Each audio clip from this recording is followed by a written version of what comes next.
เฮาคบกันมาก็เป็นเวลาหลายปีมีสิ่งดีๆต่อกันร่วมกันก็หลายมื้อนี้น้องก็อยากรู้ว่าสิ่งที่เป็นอยู่อันใดสำได้ถ้าหากพ่อเป็นไปได้ก็ช่วยตอบน้องแด่อีพ่ออีแม่เพิ่นก็ค่อยถามนับมือนับยามย่านอายพันแปรถ้าหากว่าหักกันแท้ก็ช่วยตอบให้เห็น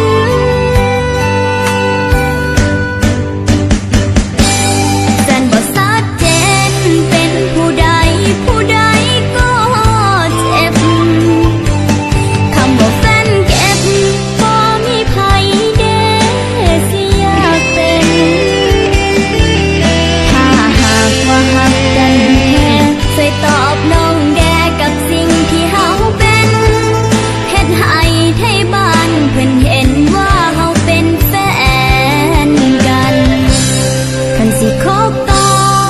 ก็อยากขอให้จริงจังกว่านี้บ่แม่นมาเฮ็ดให้ฮักแล้วนี้แบบนี้ไปวันช่วยให้มันชัดเจนถ้าหากยังเห็นคนนี้สำคัญถ้าหากยังเป็นแฟนกันช่วยให้มันชัดเจนได้บ่ถ้าหากสิคบกันต่อ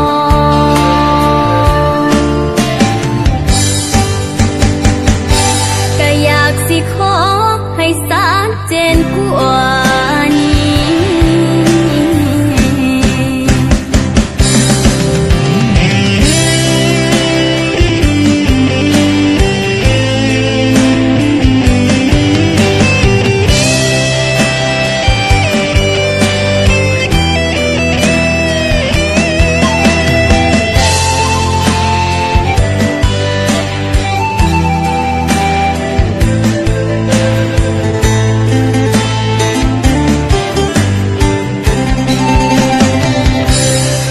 อีพ่ออีแม่เพิ่นก็ค่อยถามนับมือ